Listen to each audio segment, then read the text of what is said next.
Boa noite a todos, que a paz de Deus e de Jesus esteja em nossos corações.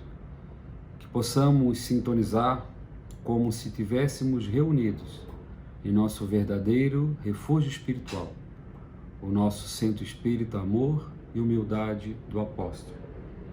Pois se assim agirmos, com toda certeza, a família do amor e humildade estará espiritualmente em comunhão, trabalhadores e frequentadores, sejam eles encarnados e desencarnados, sob a proteção da espiritualidade superior, amiga, os trabalhadores espirituais, Maurício, Oswaldo Melo e tantos outros que hoje no mundo espiritual estão trabalhando em prol do nosso movimento espírita.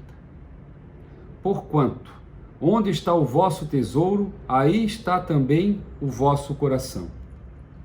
Onde estamos colocando o nosso tesouro, nossas atenções, nossos objetivos? É uma pergunta que precisamos fazer interiormente para cada um de nós. Porque aonde está a nossa maior objetivo, as nossas preocupações, o nosso zelo, o nosso carinho, o nosso cuidado, lá estará o nosso coração. Então, onde é que nós estamos depositando esse tesouro? Nas nossas relações, na família, nas amizades? Ou estamos colocando o nosso tesouro nas coisas, nas situações, na materialidade?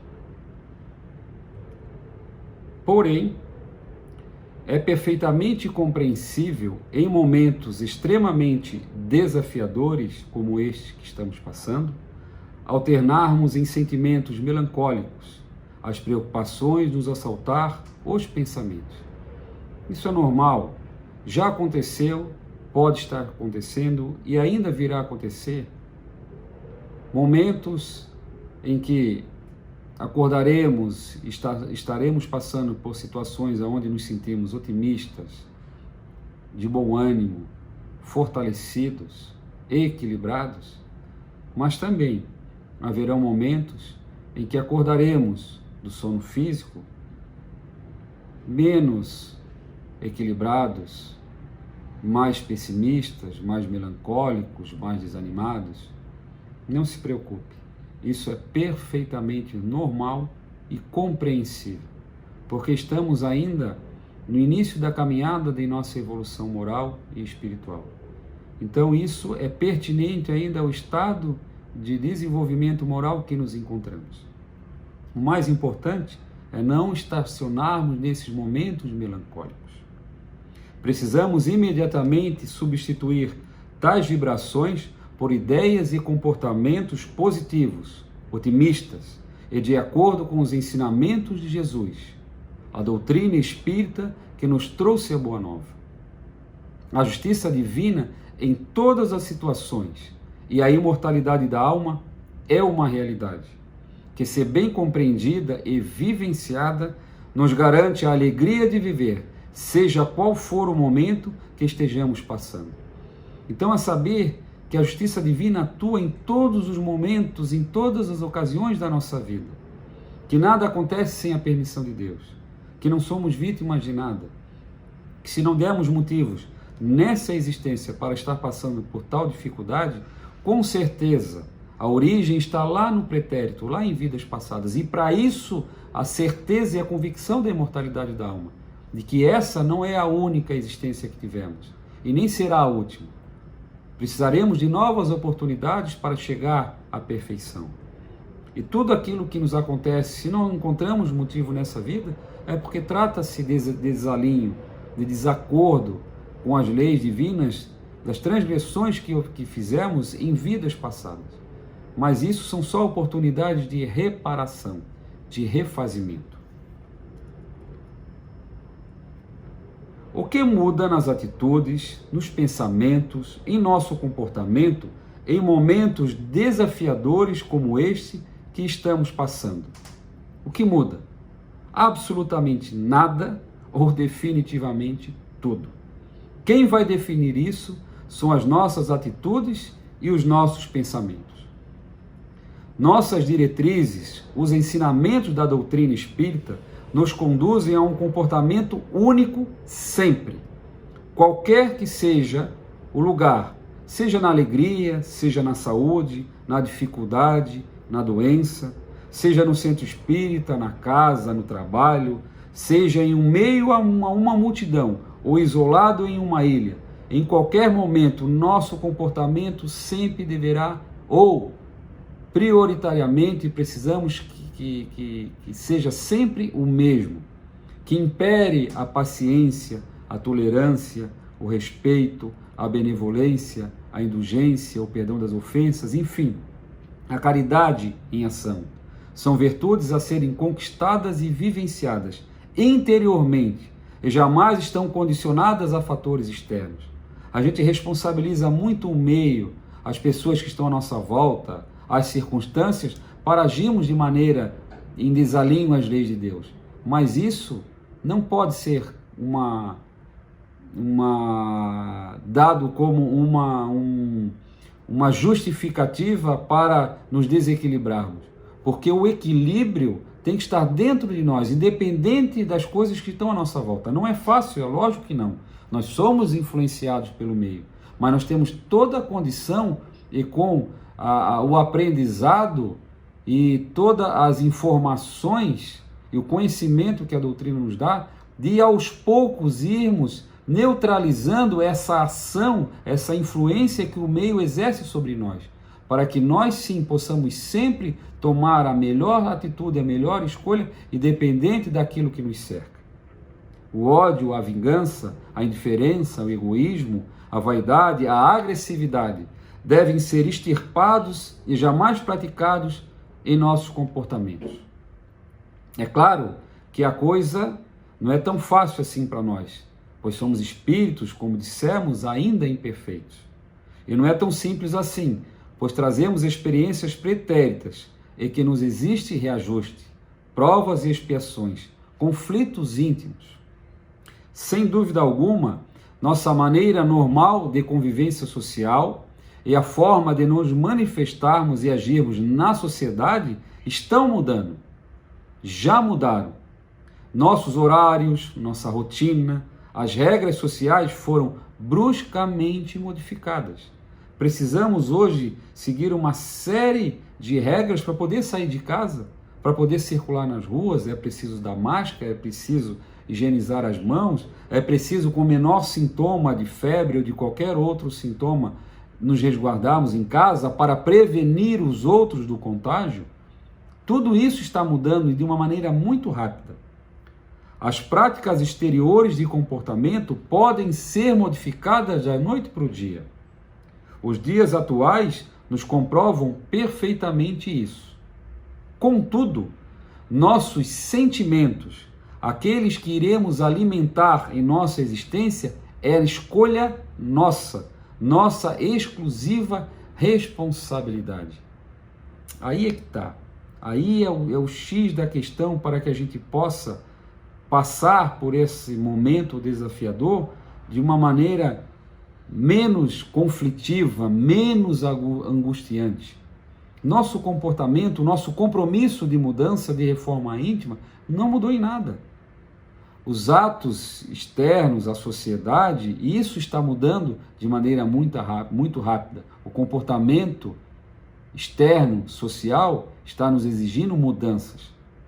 Mas que com essas mudanças prevaleçam e permaneçam o nosso compromisso de verdadeira reforma íntima e moral. Isso não pode mudar. Não podemos comprometer esse esforço, que demanda muito esforço, muita boa vontade, muito bom ânimo, mas colocar isso em segundo plano em função dos momentos difíceis que estamos passando. Não podemos cair nesse equívoco. Portanto, em dias difíceis como esse, precisamos mais do que nunca cultivar os bons hábitos. Uma boa leitura, aproveitar o tempo edificante que temos em casa. Então, o que vamos fazer se estamos entediados porque passamos um tempo muito maior do que estávamos acostumados dentro da nossa casa? Então, que façamos o bom uso desse tempo. Quantas leituras, quantos livros nós fizemos, estamos aproveitando nesse momento em que temos esse tempo ocioso, vamos dizer assim, que a ociosidade quem faz somos nós, porque nós temos desafios e nós temos oportunidades a todo instante. O espírito não para de trabalhar, é incessante. O pensamento, nós nunca paramos de pensar. Então, que possamos aproveitar então esse tempo que nos sobra, aparentemente, e nos dedicar a uma boa leitura, a adquirir conhecimentos que vai nos fortalecer, que vai nos guiar, que vai nos orientar, que vai nos transformar. Boas conversas, levar sempre a palavra amiga, otimista, né? Será que os momentos agora que nós estamos em conversação com os nossos parentes, na intimidade do lar, ou com aqueles que mantemos contato através da tecnologia, porque o contato físico está muito restrito, mas num telefonema, agora a videoconferência está sendo muito usada, os canais tecnológicos estão sendo usados para nos aproximar, já que fisicamente o aconselhamento é o distanciamento, mas será que estamos aproveitando esses momentos para transmitir alguma palavra de conforto, algum exemplo bom que tivemos em casa, alguma atitude que nos fez chegar a um estado de mais tranquilidade, de mais alegria, de mais bem-estar? As boas vibrações, nós somos uma usina de energia, não tenhamos dúvida disso nunca.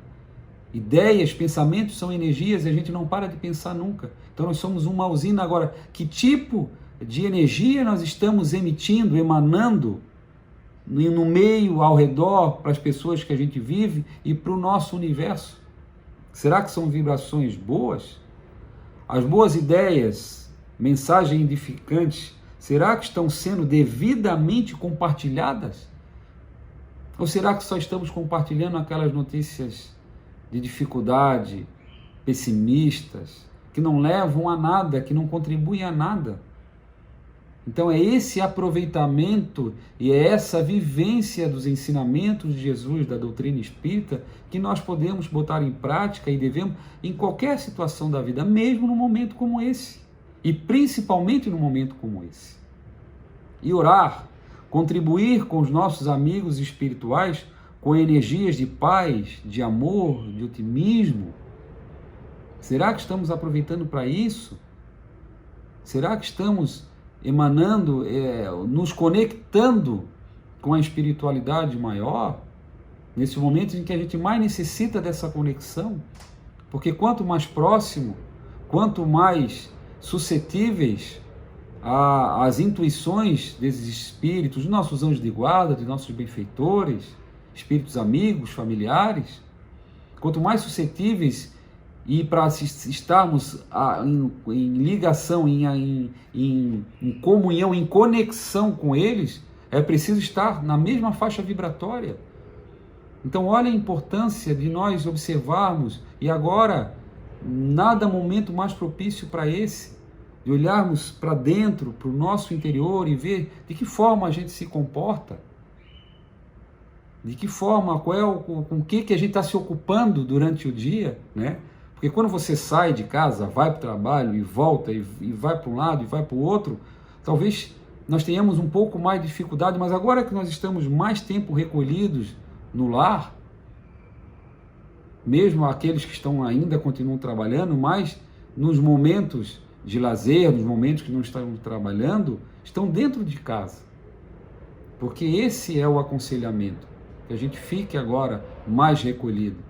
Então é mais propício para a gente fazer essa análise e vermos como a gente aproveita o tempo para quando isso passar, e isso vai passar, e em breve vai passar, quando a gente voltar a ter um contato maior em sociedade, quando a gente tiver mais tempo fora do que dentro de casa, que a gente tenha um comportamento mais adequado. E para isso a gente tem que construir, porque nós já acabamos de falar. Independente do momento, da hora, do local, da situação, o nosso comportamento sempre deve ser o mesmo, o mais próximo das leis divinas possíveis, o mais equilibrado possível, porque daí as nossas atitudes vão ser equilibradas igualmente. E por fim, ter fé em Deus, em Jesus em nós mesmos e buscarmos sempre a alternativa melhor. E a melhor alternativa está sempre envolvido no grande mandamento: amar a Deus sobre todas as coisas e ao próximo como a si mesmo. Se colocar no lugar do outro. Sabe aquela ligação que agora a gente está recebendo incessantemente dos telemarketing, dos televendas? É chato, é lógico que é ficar recebendo aquilo a todo momento, mas perceber que do outro lado existe um profissional que precisa muito fazer aquela ligação, de que o trabalho dele é esse. Então, se a gente não quer mais receber essa ligação, se a gente já definiu que não quer aquela proposta, que pelo menos a gente trate com delicadeza aquele que acabou de nos ligar, né? Não exteriorizar uma raiva, um ódio, uma agressividade. E se nós estivéssemos no lugar dele, se o nosso papel fosse esse, ligar para as pessoas para oferecer serviço, como é que a gente gostaria de ser atendido? Tem várias formas de dizer um não, tem várias formas de recusar uma proposta, mas sempre a forma tratada com respeito, com amorosidade, se colocando no lugar do outro, essa é a melhor forma de dizer um não. Essa é a melhor forma de rejeitar a proposta. Então, que possamos sempre levar em todas as nossas atitudes, em todos os momentos em que nós vamos reagir ao outro, interagir com o outro, que a gente se coloque no lugar dele. Como é que a gente queria ser tratado? Como é que a gente queria receber uma informação, uma resposta, seja de uma proposta, seja de qual for maneira. Então, se a gente levar isso para o nosso dia a dia, para a nossa casa, e não por acaso, esse momento nos remete para dentro do lar. Talvez um local onde a gente, nos últimos tempos, nas últimas décadas, a humanidade menos se reportou, menos se dedicou, menos teve tempo para poder se dedicar, que é a família, que é aonde a gente, o celeiro de todas as transformações que as boas que a sociedade espera e que vai ter algum dia, ela se inicia esse processo primeiro dentro da família. Então a gente está tendo a oportunidade de se reinventar, de se modificar, de se transformar. E nada melhor, o laboratório mais adequado para essa verdadeira transformação é a família, é dentro do lar. Não é fácil, porque nem sempre as reuniões familiares são de espíritos que têm uma sintonia. Muitas vezes são reencontros de espíritos que tiveram muitas dificuldades no passado e que agora estão em família justamente para aparar essas arestas, para poder se aproximar, para poder um perdoar o outro. E aí o véu do esquecimento e a responsabilidade que temos dentro da família, de um pai perante um filho, de um irmão perante um outro irmão, de uma mãe perante o seu filho, faz com que tenhamos uma oportunidade renovada de reconciliação. Então, que aproveitemos esses momentos desafiadores, não para lamentações, não para angústias, não para desânimo, mas sim para renovar toda a nossa necessidade de mudança, de reforma, e aproveitarmos esses instantes dolorosos que a humanidade está passando para poder nos transformarmos em pessoas melhores para nós e para aqueles que estão à nossa volta. Esse era a nossa conversa, o nosso recado da noite de hoje. Desejamos a todos do fundo do coração uma semana com muito trabalho, com muito estudo, com muita saúde, com muitas oportunidades e com um comprometimento de fazermos sempre o melhor que tiver ao nosso alcance e sempre optar pela melhor escolha, que é fazer ao outro tudo aquilo que gostaríamos que o outro nos fizesse. Muita paz a todos.